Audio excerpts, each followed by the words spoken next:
Alors aujourd'hui on va voir 4 conseils rapides pour vos photos de forêt. Pour les plus curieux d'entre vous à ce sujet, je vous laisse aller voir l'article complet sur photomaniac.fr. Allez en avant, Guingamp. Avant de commencer, je vous rappelle que sur mon site photomaniac.fr, vous pouvez vous inscrire à ma formation gratuite sur les bases de la photo.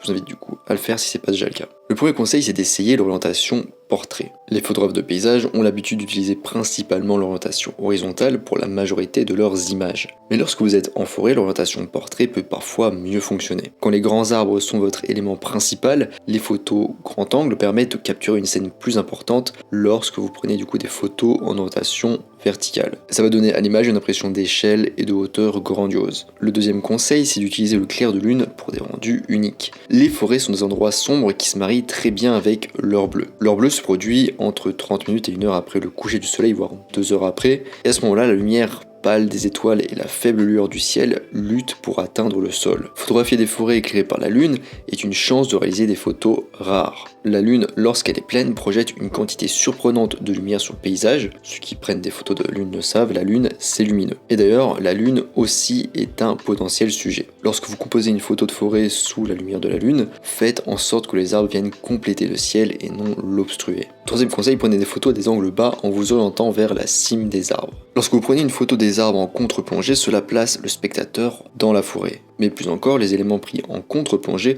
auront l'air plus imposants, plus grands. Vos arbres auront l'air immenses. Cela souligne la puissance de ces plantes, ce qui donne au spectateur l'impression d'être humble et petit par rapport à eux. Vous pouvez renforcer cet effet en utilisant un grand angle. Testez aussi d'ailleurs de vous rapprocher complètement d'un tronc d'arbre. Quatrième conseil, utilisez le contraste des couleurs. L'une des caractéristiques de la prise de vue en milieu forestier est le manque de contraste des couleurs. En effet, on a une majorité de feuilles vertes et de troncs d'arbres bruns. Ce que je vous conseille, c'est de vous en servir à votre avantage en repérant des éléments différents. Par exemple, la fleur peut aider à contraster en ajoutant de la couleur à la scène. Recherchez des taches de fleurs aux couleurs vives, jaunes ou rouges, ou blanches. Jouer avec le soleil peut également suffire à ajouter de la couleur. La lumière de l'or doré et l'éblouissement du soleil placés dans votre photo peuvent injecter la chaleur des oranges et des rouges. Mais en fonction de votre objectif artistique, le fait d'avoir peu de contraste peut aussi fonctionner, notamment pour des photos plus abstraites. Voilà, on arrive à la fin de cet épisode sur 4 conseils pour vos photos de forêt. Je vous laisse aller voir l'article plus complet sur photomaniac.fr, et sur photomaniac.fr vous pouvez aussi retrouver ma formation gratuite sur les bases de la photo. Je vous invite du coup à vous inscrire si ce n'est pas encore fait. Moi je vous laisse ici à vos photos de forêt et je vous dis à bientôt sur les internets mondiaux.